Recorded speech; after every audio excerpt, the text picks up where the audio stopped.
She has cried the tears. She has waded through the fillets. She has carried the weight of both souls when no one saw her pain.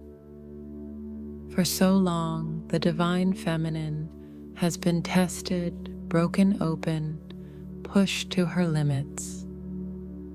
The cycle of waiting, of surrendering, of doubting, it felt endless. But what she didn't know is that every tear was a seed, every silence was a mirror, every collapse was a rebirth. And now, the universe speaks. The painful cycle is ending. Not tomorrow, not someday. Now. But with this ending comes a choice.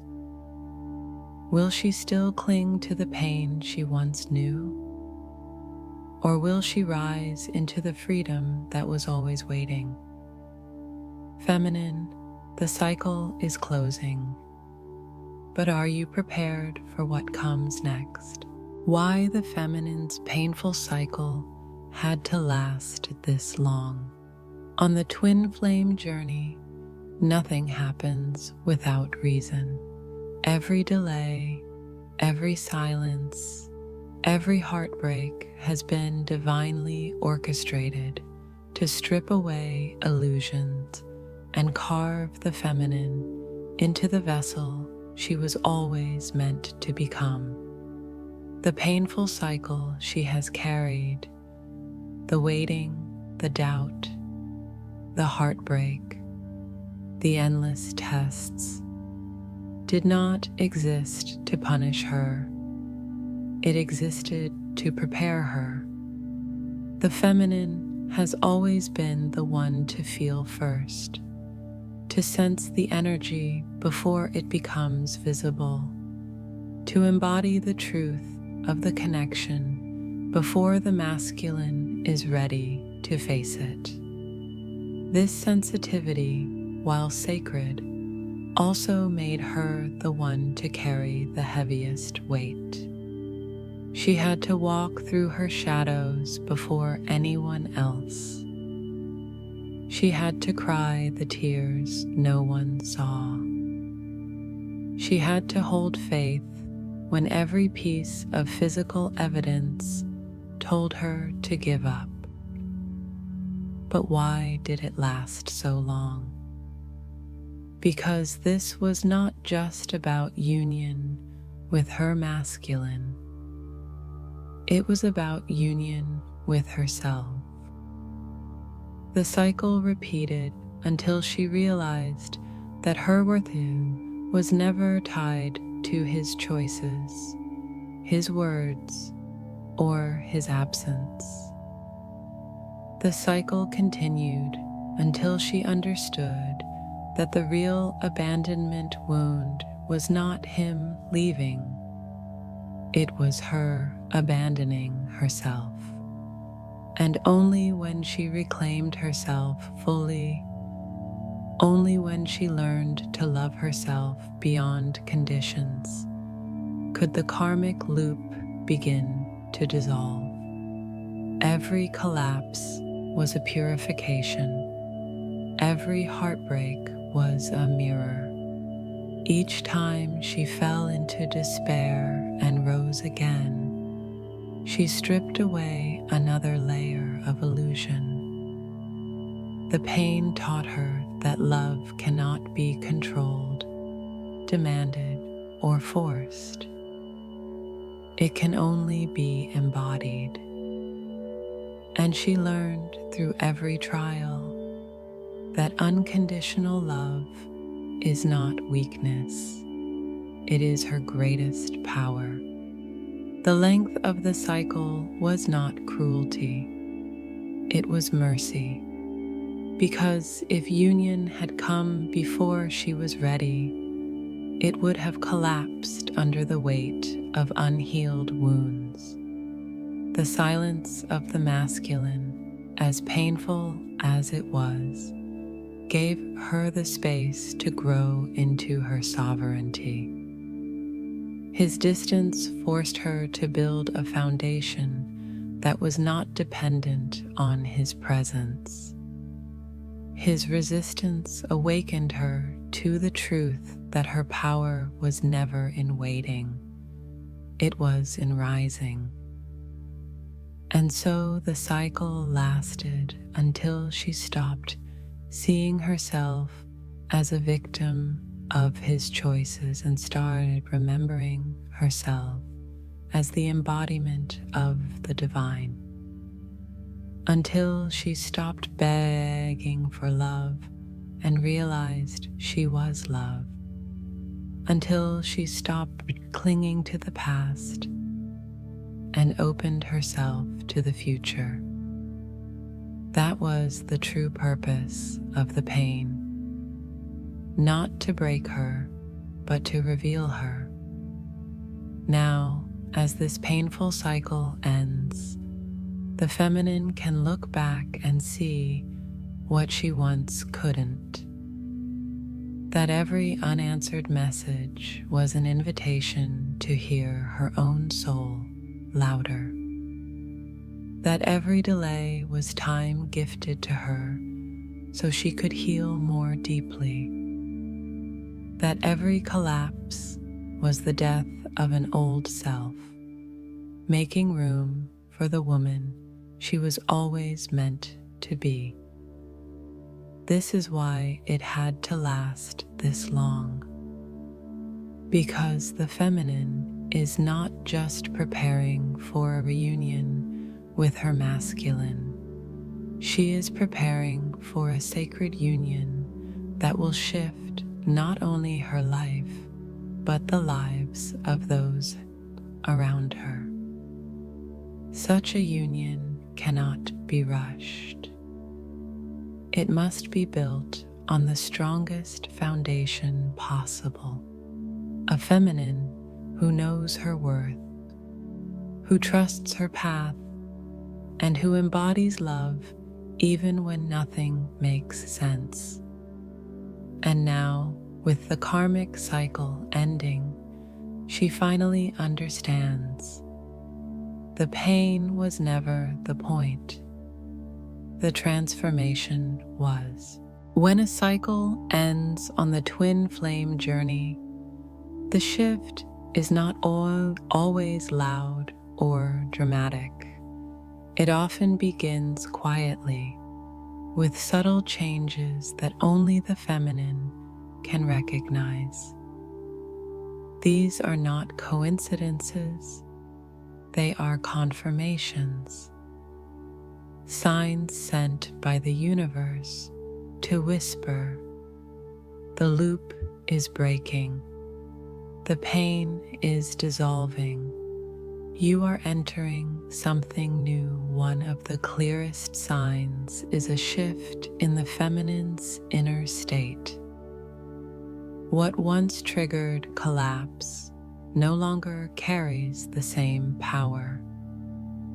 The silence that used to feel unbearable now feels tolerable. The distance that once tore her apart now feels like an invitation to anchor deeper into herself.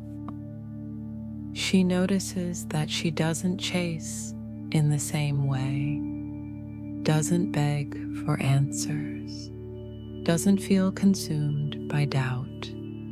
This calmness is not indifference. It is mastery. It is the proof that she has integrated the lessons of the painful cycle. Another sign is the change in her dreams and visions. During the karmic loop, dreams often mirrored her fears.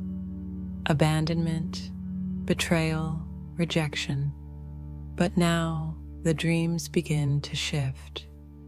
They carry tones of reconciliation, of reunion, of closure. Sometimes she sees her masculine more clearly, not as the runner or the avoidant, but as the soul who is being pulled toward her. These dreams are not fantasies. They are the soul's way of confirming that the energy is changing.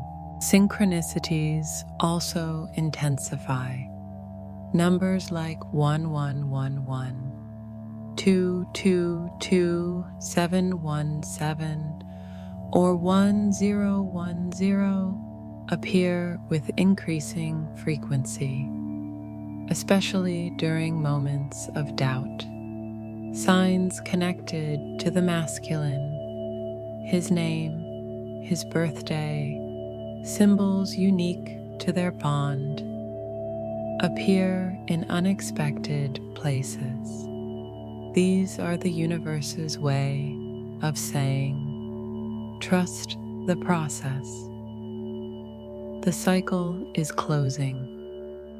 Externally, the feminine may notice shifts in the masculine's behavior too. He may not suddenly transform overnight, but there are small cracks in the walls he once hid behind. He may reach out unexpectedly or show vulnerability where before there was only avoidance. Even if his words don't fully align yet, the energy behind them feels different, softer, more open, more real. These subtle changes are signs that the karmic pressure is working, that the loop is losing its grip. Another sign is that the feminine begins to feel more aligned with her own mission. Instead of obsessing over what he is or isn't doing, she feels drawn to her purpose, her gifts, her service to the world. She realizes that her life is bigger than waiting, and that her joy doesn't depend on his presence. This alignment is a sign of completion, because the karmic loop always fed on her need for external validation. Once she reclaims her wholeness, the cycle can no longer continue. Perhaps the most powerful sign is the sense of peace that arises even in uncertainty. The feminine doesn't need every answer to feel safe anymore. She doesn't need proof in the physical to trust what she knows in her soul. That unshakable peace is the confirmation that the karmic cycle has fulfilled its purpose. The universe always closes a loop with grace. It doesn't just remove the pain, it transforms it into wisdom. The feminine begins to look back at her journey with gratitude, not resentment. She sees how every heartbreak became a stepping stone. She understands why it had to last as long as it did. And she feels deep in her bones that she is not the same woman who first entered the cycle. These are the signs the karmic loop is ending. Calmness in place of panic, faith in place of fear, dreams of union instead of nightmares of loss, synchronicities guiding the way, and a steady peace that cannot be shaken. When she sees these signs, she knows the old is truly dissolving. The painful cycle is not her prison anymore. It is her graduation. How the masculine responds to her shift. The divine masculine has always been more sensitive to the feminine's energy than he admits. Even in silence, even in separation, even when he seems consumed by distractions, He is constantly feeling her vibration, her emotions, her fears, her faith, all ripple through the bond and touch him in ways his conscious mind cannot fully explain. That is why, when the feminine shifts, the masculine cannot help but respond. For so long, the masculine felt the weight of her longing. He felt the pull of her chasing, the intensity of her doubt, the heaviness of her heartbreak. Though he may not have understood it, this energy often overwhelmed him. It mirrored his own fears of not being enough, of being unable to meet her needs, of failing in the role he felt destined to hold. And so, instead of moving closer, he pulled away. Her chasing only amplified his running. Her doubt only amplified his resistance. Her heartbreak only mirrored his own. But when the feminine shifts, when she stops living in the loop of pain and begins to embody peace, the masculine feels the difference immediately. The pressure he once felt begins to dissolve. The heaviness in the field lightens. Instead of being bombarded by energy that says, "You must come to me or I am lost," he begins to feel an energy that whispers, "I am whole, I am steady, I am free." And that changes everything. At first, this shift can confuse him.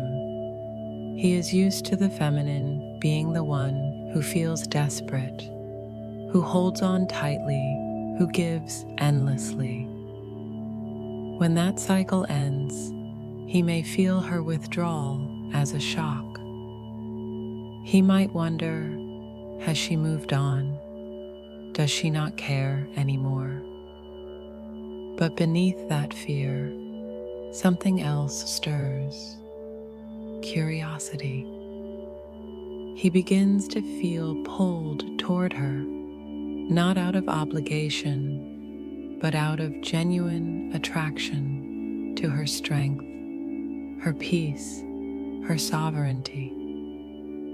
As her energy stabilizes, the masculine starts to confront his own avoidance. The excuses he used to justify his silence no longer satisfy him. The distractions he once ran to lose their grip.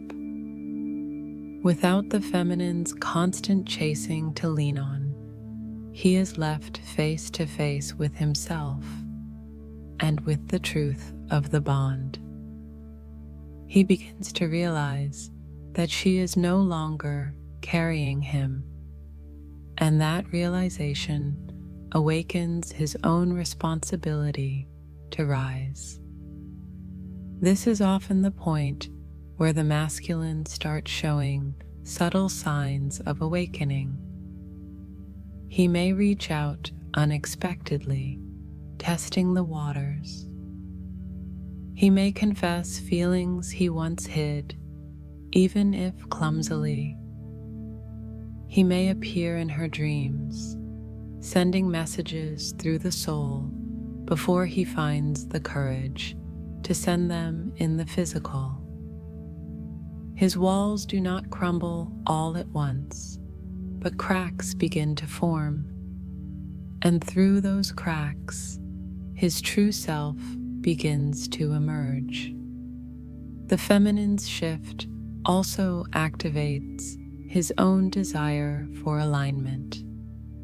When she embodies her mission, her gifts, and her truth, he begins to feel the emptiness of living outside his own purpose. He notices the hollowness of his old patterns, the jobs, the relationships, the distractions that no longer satisfy. He sees in her a mirror of what is possible, and it awakens the longing to rise into his own authenticity. But perhaps the most profound response is that the masculine begins to feel safe. For the first time, the bond doesn't feel like a trap, a demand, or a threat. It feels like home. Her steadiness shows him that love doesn't mean pressure. Her peace proves that union doesn't require perfection. Her sovereignty reveals that he doesn't need to save her. He only needs to meet her. The masculine responds to her shift because he has no choice. The field they share demands balance. When she rises, the energy calls him to rise. When she embodies love without fear, his soul feels the vibration and begins to match it. This is not about control. It is about resonance, and resonance is irresistible. So, feminine, never doubt the impact of your shift. Even if he says nothing, even if he spoke silent, his soul is moving. Your healing has always been his invitation.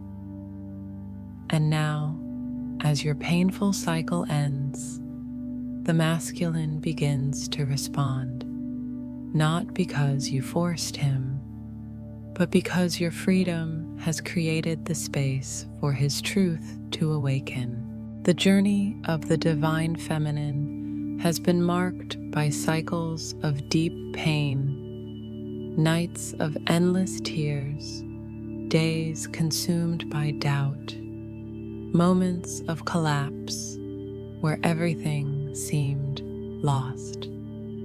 Pain was the teacher, the constant companion, the force that carved her open so the light could enter.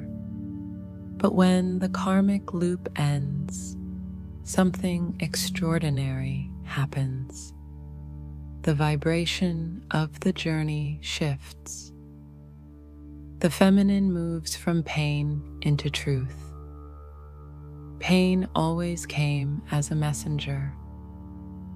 It told her where she was still holding illusions.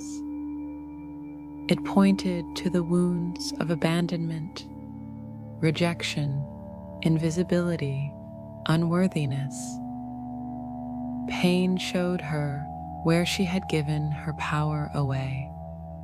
To the masculine, to the silence, to external validation.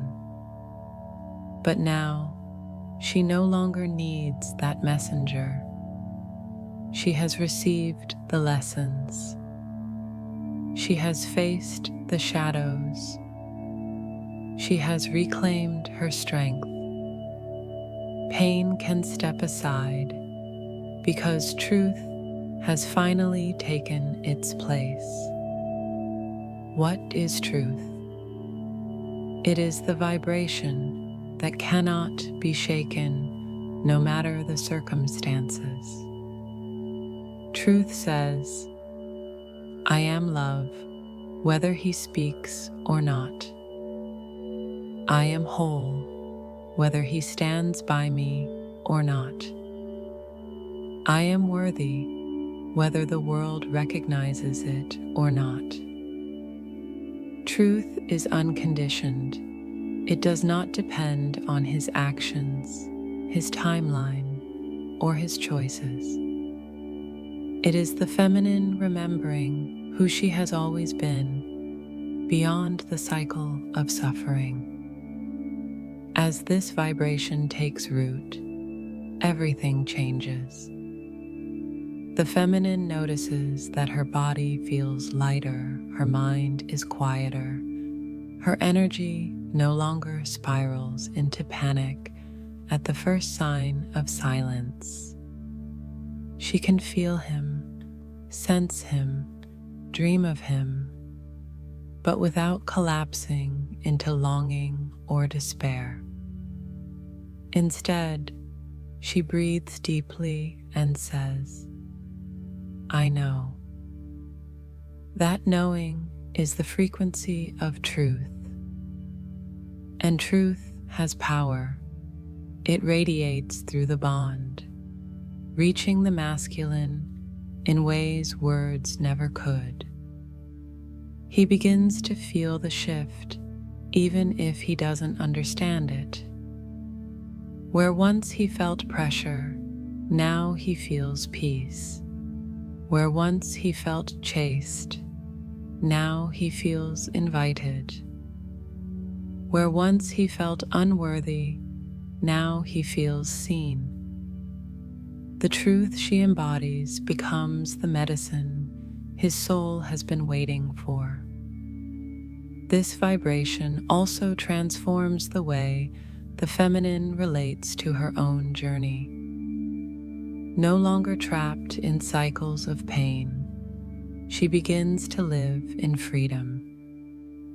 She invests in her mission, her gifts, her joy. She rediscovers the beauty of life beyond waiting. She realizes that union is not something she has to beg for. It is something that naturally flows from alignment.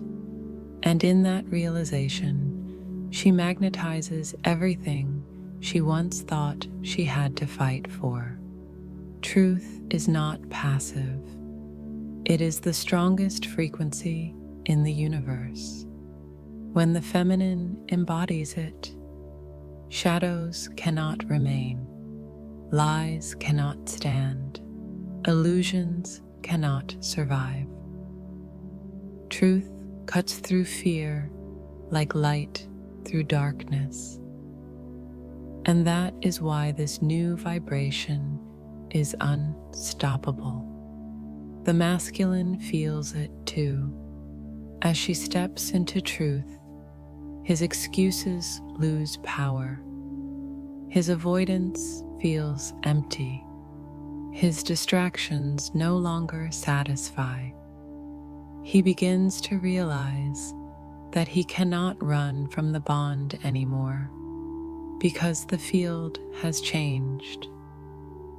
The feminine's truth calls his own truth to the surface, and while he may resist at first, the resonance is undeniable. From pain to truth, this is the graduation. The feminine no longer sees herself as broken, abandoned, or forgotten. She sees herself as chosen, whole, eternal. She no longer defines herself by the cycle of suffering. She defines herself by the vibration of love that cannot be taken away. And as she anchors this new vibration, the entire journey shifts with her. Because union is not born in pain, it is born in truth. And now, that truth is alive within her. What the feminine must anchor now. As the painful cycle comes to an end, the feminine is not simply released into ease without responsibility. The closing of one chapter is the opening of another, and what she chooses to anchor in this transition determines the quality of the union that follows. This is the sacred moment where she steps from the vibration of survival into the vibration of creation. And to walk through this threshold, she must be deliberate about what she holds. The first thing she must anchor is faith without conditions. For so long, her faith was fragile, tied to signs, synchronicities, or the masculine's actions.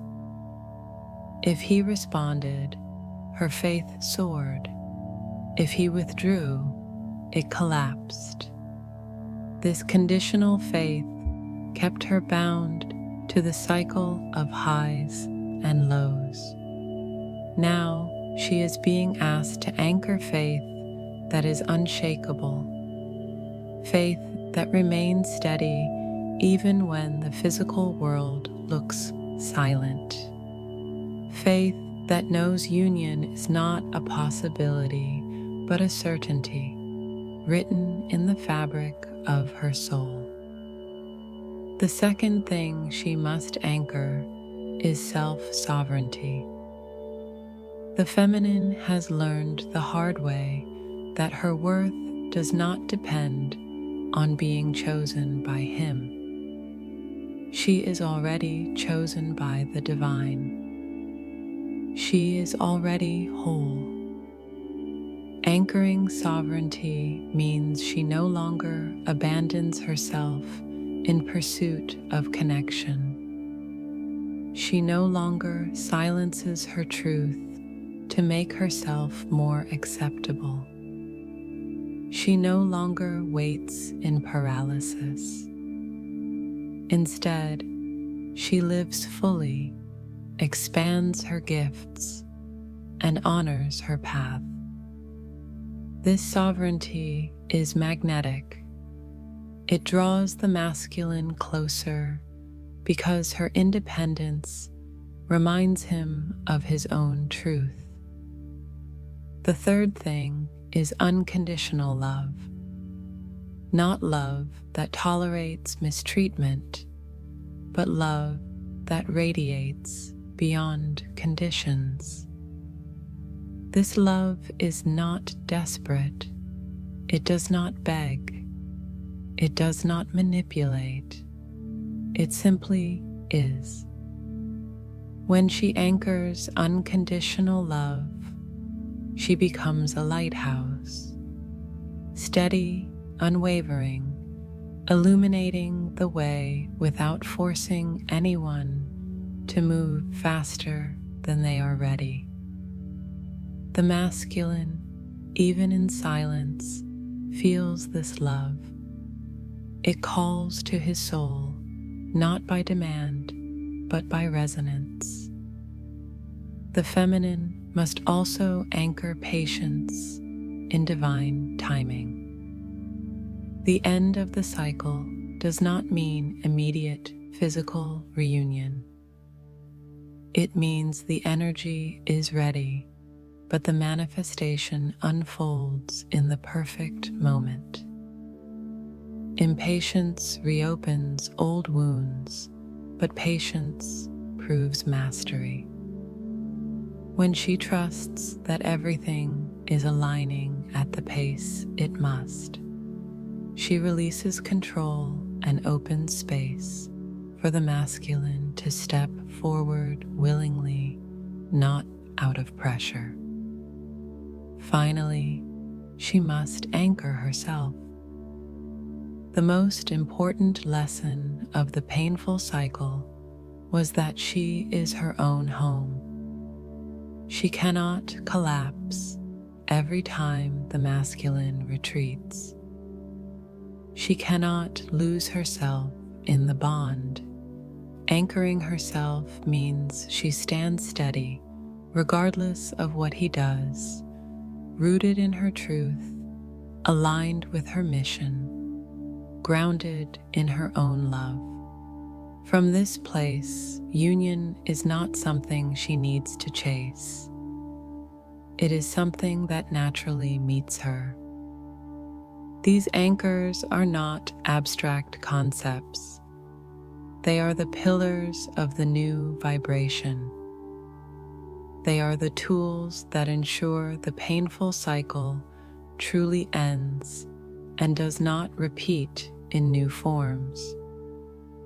Without them, the feminine could slip back into old patterns. But with them, she stands as the embodiment of union itself, so radiant, so steady, that the masculine cannot resist rising to meet her. The universe is clear. This is not just about what ends, but about what begins. The painful cycle dissolves, yes, but what the feminine anchor now will define the future. Faith, sovereignty, love, patience, and self-anchoring are not just qualities. They are the frequencies that build the field of reunion. So the question becomes, what will you hold as you step into the new? Because the feminine who anchors these truths is not waiting for union. She is already living it, here and now, in her very being.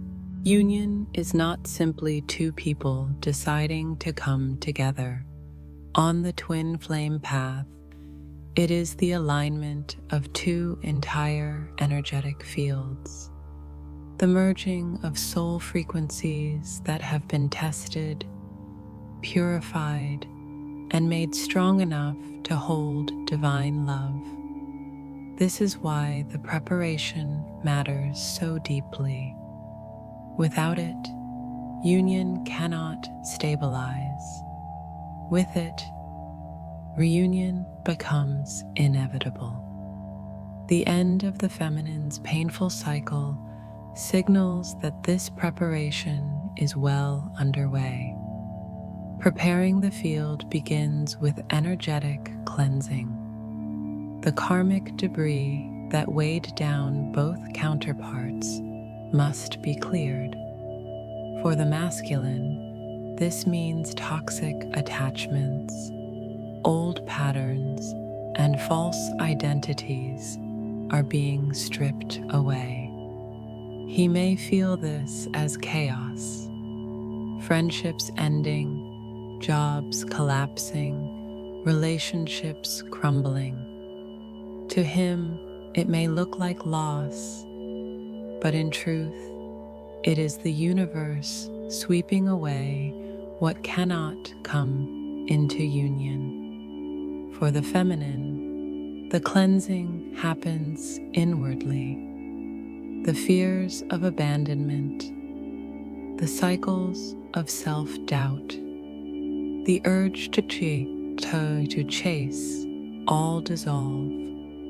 Her inner world becomes a purified container, ready to hold love without distortion. The next step in preparing the field is balancing the polarity. For too long, the feminine carried both roles. She held the love, she anchored the connection, she even carried the masculine in her prayers and energy. This imbalance kept the cycle of pain alive. But now, as she anchors her sovereignty, the masculine is being called to rise. The field demands balance. She no longer carries him, and so he must step into his part. This is uncomfortable for him at first, but it is the exact pressure needed to awaken his strength. Another part of preparation is aligning with mission. Union is not only about romance, it is about service. The souls of twin flames unite to bring light to the world, and for that, each must align with their purpose.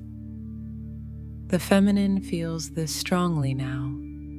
She is drawn to her gifts, her calling, her higher work. The masculine feels it too, even if he doesn't yet have clarity. The emptiness of his old life becomes unbearable, pushing him toward his authentic path. The more both align with their missions individually, the stronger the field becomes collectively. Synchronicities during this stage become undeniable. The feminine notices signs that reassure her that the field is aligning. Numbers, dreams, sudden inner knowing. The masculine notices them too, even if he tries to rationalize them away. These signs are not random. They are the universe confirming that the preparation is working. The timelines are weaving together, the vibrations are syncing, and the field is stabilizing. Most importantly, preparing the field requires surrender to divine timing. Neither the feminine nor the masculine can force this stage. If she tries to control, the energy destabilizes. If he resists, the pressure only increases. The field has its own intelligence, and it knows when both are truly ready. The feminine's role is to hold steady, embody love, and trust that the preparation is unfolding perfectly. The masculine's role is to surrender to the breaking of his illusions and allow his soul to lead him forward. What does this look like in practice? For the feminine, it means continuing to choose peace over panic, alignment over fear, self-love over self-abandonment. For the masculine, it means facing the discomfort of endings and allowing space for beginnings. For both, it means trusting the invisible, even when the physical does not yet match. When the field is fully prepared, union arrives naturally. Not forced, not manipulated, not demanded, but magnetized. The energy becomes so clear, so aligned, that the masculine and feminine are pulled together as if by gravity itself. The preparation ensures that when they meet, it is not to repeat old cycles, but to build something eternal. So, feminine, do not underestimate what is happening right now. The ending of your painful cycle is not just about you, it is about the entire field. The universe is aligning everything, removing what doesn't belong, and making space for the love you have always carried. Trust the preparation, because once it is complete, nothing will be able to stop the reunion. The painful chapter is closing. The karmic lessons have been learned. The feminine has walked through fire, through silence, through abandonment and despair, and she has risen. The loop that once held her captive no longer has power because she has outgrown it. And now the universe whispers the truth. A new cycle is beginning, and it begins with you. For so long, the feminine waited for the masculine to move, to awaken, to choose. She measured her progress by his actions, her worth by his recognition, her future by his decisions. That was the old cycle, the cycle of pain, dependency, and illusion. But now she knows better. Now she understands that union cannot be birthed from waiting. It is birthed from embodiment. The new cycle begins the moment she chooses to live as if union already exists within her. This does not mean she ignores him or pretends she doesn't care. It means she stops placing her destiny in his hands. She holds her own destiny. She becomes the proof that love is not fragile. She embodies the truth that her worth is not negotiable. She radiates the vibration that says, I am already whole. I am already love. I am already free. This is what shifts the field forever. The masculine will feel this. He will sense the ending of her old cycle, even if she never speaks a word. He will notice that the energy he used to resist no longer overwhelms him, because she is no longer projecting fear. He will realize that she is not waiting at the door for him. She is walking her path with strength, and that realization is magnetic. It awakens his soul. It calls him to rise, not because she demanded it, but because her freedom leaves no other option. But this final message is not about him. It is about her. The new cycle does not begin when he arrives. It begins when she steps fully into her truth. The feminine is the one who sets the tone. She is the one who holds the frequency. She is the one who shows the universe she is ready by living as though she already carries the union within her. This is the invitation. Stop waiting. Stop looping. Stop suffering. Begin living. Begin creating. Begin embodying. The karmic lessons are complete. The wounds have been revealed. The tests have been passed. There is nothing left to prove. Now is the time to walk forward as the woman you became through the fire, strong, sovereign, radiant. And as you do, remember this: the end of the painful cycle is not the end of the journey. It is the threshold. It is the door. What comes next is not more suffering, but expansion. Not more collapse, but creation. Not more waiting, but becoming. The union you long for is already written, but it begins with you choosing to embody it here, now, in your own life. So take this final message and anchor it deep. The cycle is ending. The pain has served its purpose. The new era has begun, and it begins with you.